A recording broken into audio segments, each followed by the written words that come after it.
आफत में पड़ी है जान। उस्ताद, उसके हाथ में तलवार है।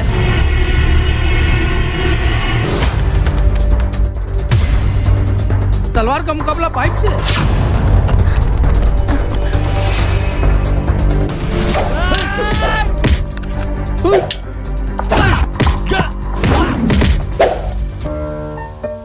अरे वाह, आप तो हीरो हो। हीरो मैं नहीं, ग्लाइको पाइप है। अरे बॉस का कॉल। हेलो, आज का हेडलाइन क्या है? आज का हेडलाइन तो ग्लाइको पाइप है सर। ग्लाइको पाइप, हम चुकाते हैं एक एक बूंद की कीमत। नमस्कार, मैं हूं अशोक कुमार। मुखर संवाद के इस खास कार्यक्रम में आपका स्वागत है। झारखंड में इन दिनों नक्सली घटनाएं बढ़ रही हैं। नक्सलियों के हौसले लगातार बढ़ रहे हैं, वहीं मॉब लिंचिंग की भी घटनाएं बढ़ रही हैं। ऐसे में बड़ा सवाल यह है कि झारखंड में जब नक्सलवाद अपनी आखिरी सांसें गिन रहा था, तो ऐसा क्या हुआ जब झारखंड में एक बार फिर से नक्सलवाद पनपने लगा है। तमाम बड़े जो नक्सली नेता हैं वो जेल में हैं, और ऐसे में जो नक्सलवाद है वो किस रूप में बढ़ता जा रहा है, इस पर हम आज बातचीत करेंगे। इस समय हमारे साथ आरजेडी के पूर्व नेता और एक तरह से कहा जाए कि जो नक्सलियों के खिलाफ बड़ा मूवमेंट तैयार करके जो राजधानी रांची है उसके इलाके में, ग्रामीण इलाकों में जिस तरह से नक्सलवाद के खिलाफ लोहा लिया है, उस शख्स को हम मिलवाना चाहते हैं। वो शख्स हैं मुस्तफा अंसारी।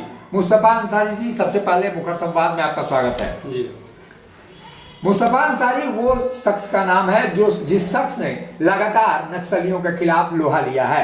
नक्सलियों के खिलाफ इनकी लड़ाई ग्रामीण क्षेत्रों में रही है, लेकिन सरकारें लड़ नहीं पाती है क्योंकि उनमें दृढ़ इच्छा शक्ति की कमी होती है। कहीं ना कहीं वोट की लालचपन भी दिखाई देती है। वोटों की लालच कहीं ना कहीं नक्सलियों से जुड़ी हुई होती है, और यही कारण है कि तमाम पुलिस फोर्स रहते हुए भी नक्सलवाद का सफाया करने में सरकारें असक्षम साबित होती हैं।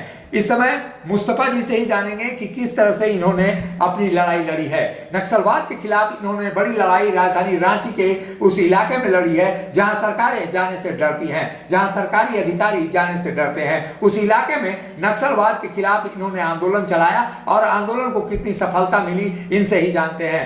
मुस्तफा जी, कैसे आपने नक्सलवाद के खिलाफ अपना जो मूवमेंट था वो चलाया, और जो ग्रामीण इलाके हैं, अंगड़ा का इलाका है और तमाम जो ये टाटी सिलवे का इलाका है, जो कभी नक्सलियों की जहां तादाद हुआ करती थी, वहां काफी कम संख्या में अब नक्सली गिने चुने बच गए हैं। क्या हुआ था और कैसे आपने क्या कुछ किया?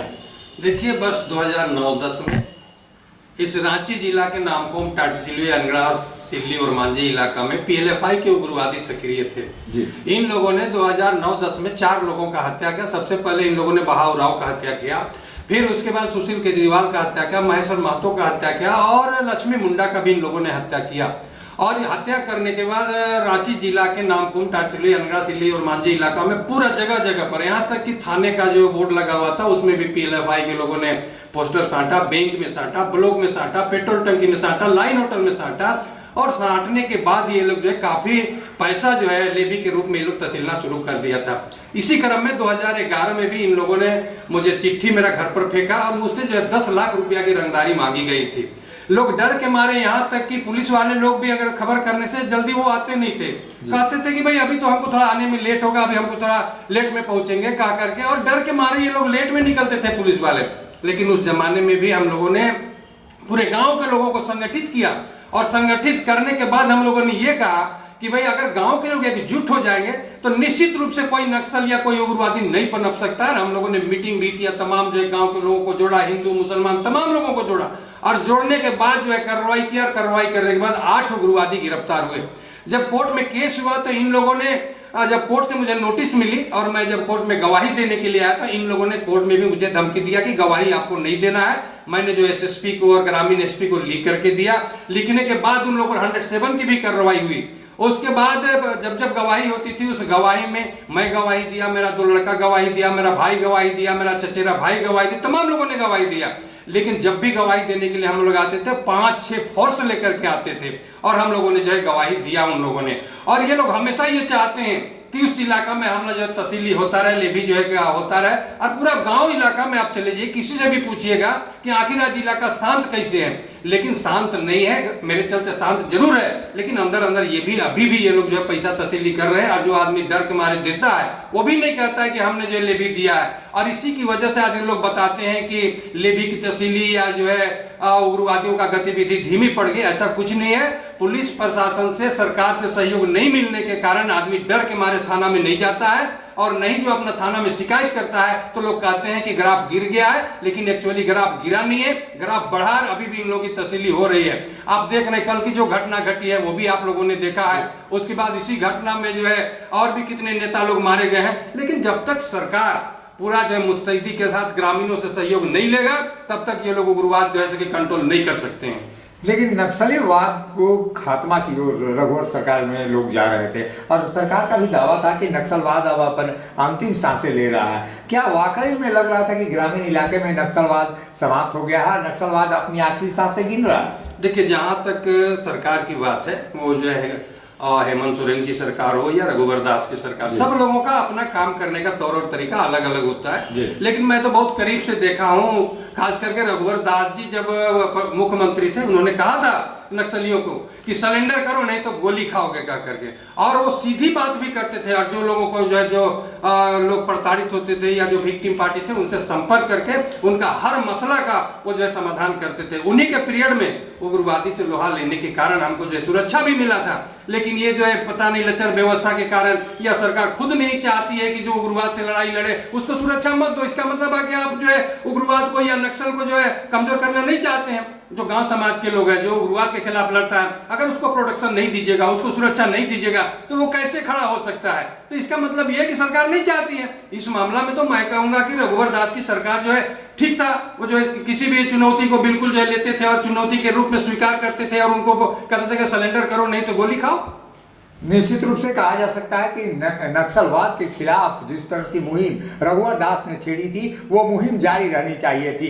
लेकिन जब जब झारखंड मुक्ति मोर्चा की सरकार आती है, तब तब नक्सलवाद बेकाबू होता हुआ दिखाई देता है, चाहे वो कोई भी घटना हो। अभी हाल के दिनों में जिस तरह की घटना कल हुई है, और जो गुरुचरण नायक हैं, जो कई बार वहाँ पे, एक बार 2012 में भी जो सरकारें थी, 2012 में भी ये घटना हुई थी। उसके बाद ये घटना गुरुचरण नायक के साथ जो हुई है, कल जो बॉडीगार्ड मारे गए हैं। आपको क्या लगता है कि पुलिस फोर्स इसका मुकाबला करने में सक्षम है? पुलिस क्या वाकई में गुप्तचर एजेंसियां उसकी काम करती हैं? जो उसके गुप्तचर हैं, जो पैसे मिलते हैं पुलिस को गुप्तचरी करने के लिए, उसका यूज ग्रामीण क्षेत्रों में होता है नक्सलियों के खिलाफ? देखिए, मैं तो एकदम दावा के साथ कहता हूं कि पुलिस नक्सल को जो है कंट्रोल नहीं कर सकते हैं।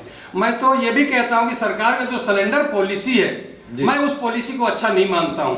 आप जो है किसी को सरेंडर करवा दिए। मैं आपको बताता हूं, मेरा ही केस में एक आदमी ऐसा था जो सरेंडर किया। मुखमित सिंह भाटिया जिस समय यहाँ के एसएसपी हुआ करते थे, उस समय वो आदमी जाकर के खूंटी में सरेंडर किया, हथियार जमा किया। जमा करने के बाद 50,000 रुपया वो आदमी लिया, और आने के बाद फिर क्राइम स्टार्ट कर दिया। और क्राइम स्टार्ट करने के बाद जो एक अमन साहू या कौन ग्रुप चलता है, उसमें भी वो आदमी शामिल हो गया, और शामिल होकर के आज जो है क्राइम करते चल रहा है। तो ये क्या जो है समर्पण नीति है? समर्पण नीति से तो मैं स्पष्ट कहता हूं कि ये उग्रवाद कम नहीं होता है, बल्कि नीचे के जो जनरेशन के लोग हैं उनको बढ़ावा मिलता है, कि वो भी सोचता है कि चलो मारो 2-4 को गोली और बंदूक से, उसके बाद सरेंडर करो, 10-20 लाख रुपया मिल जाएगा, सरकार जो है घर रहने के लिए घर मकान दे ही देगा। तो ये जो है कि ये सरकार का सरेंडर पॉलिसी एकदम बिल्कुल गलत है। मैं इसको अच्छा नहीं मानता हूं। आप बताइए ना कि अगर सरकार ने सरेंडर पॉलिसी बनाया, कितना क्राइम कम हुआ है? कुछ क्राइम कम नहीं हुआ है। अब देखिए, मैं लड़ रहा हूं 2011 से। अब हमको जो 2011 से लड़ते लड़ते 20-21 साल हो गया।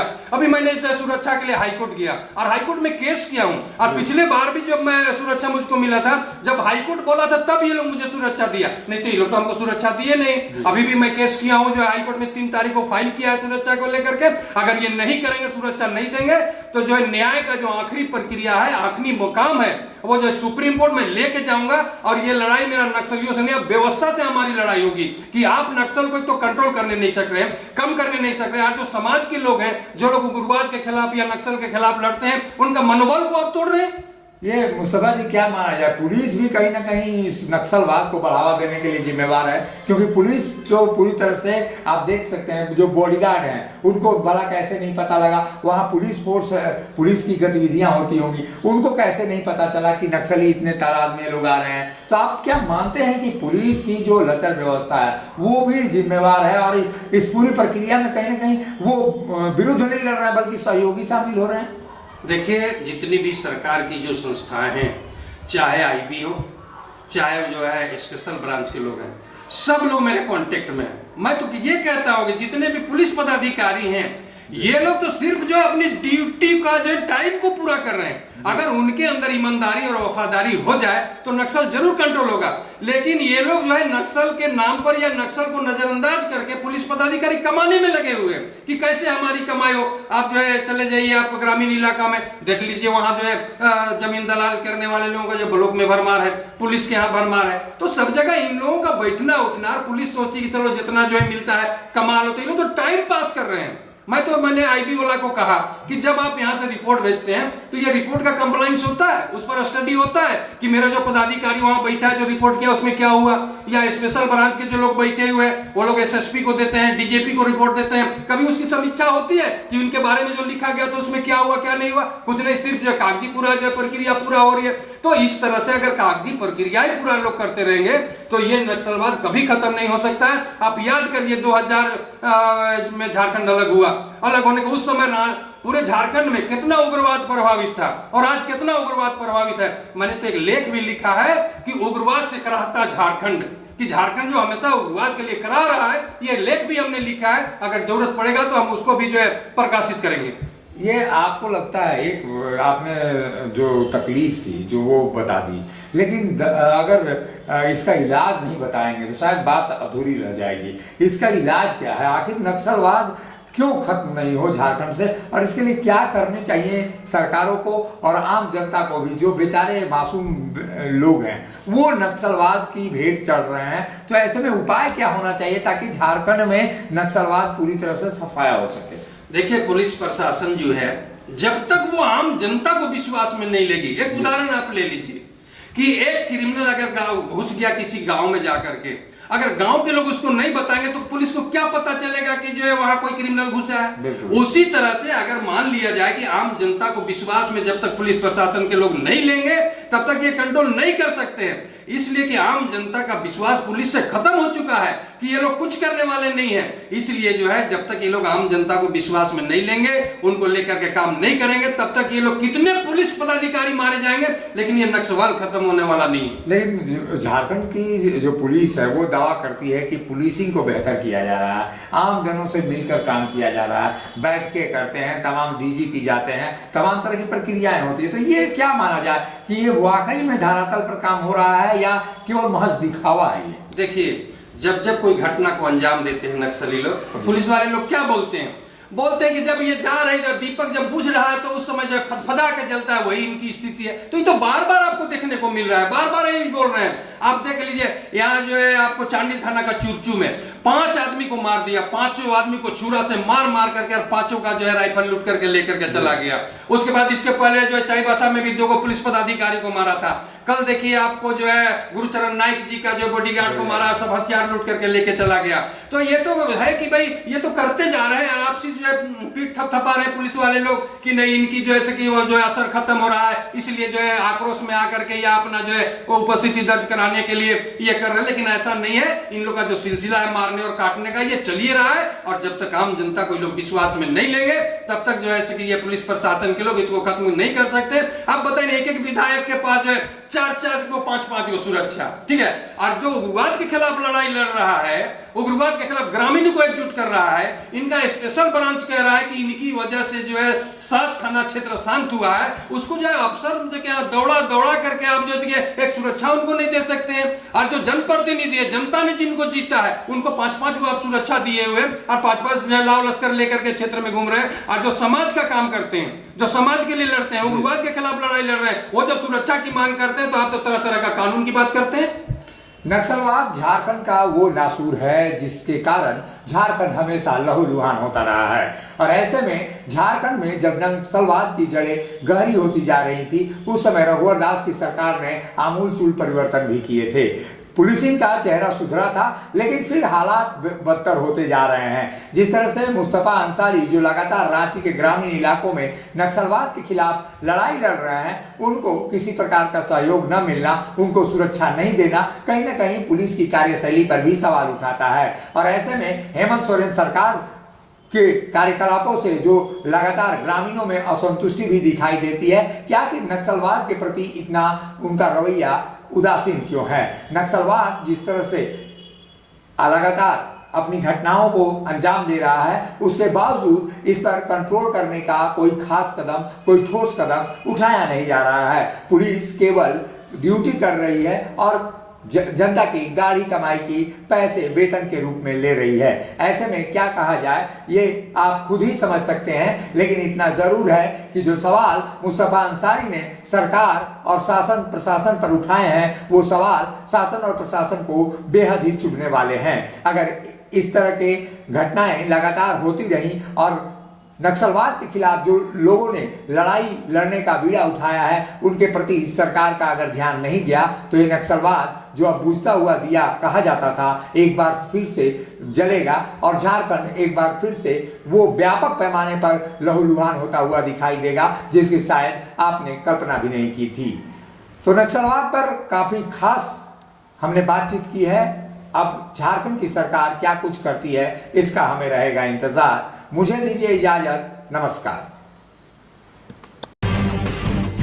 जब टूटती है आस, जब थकती है सांस, जब रूठते हैं अपने, मुंह मोड़ता है जमाना, जब अंगड़ाई लेता है संकल्प, फिर बनती है कहानी, बनते हैं अनमिट निशान। देखिए मेरे साथ मुखर संवाद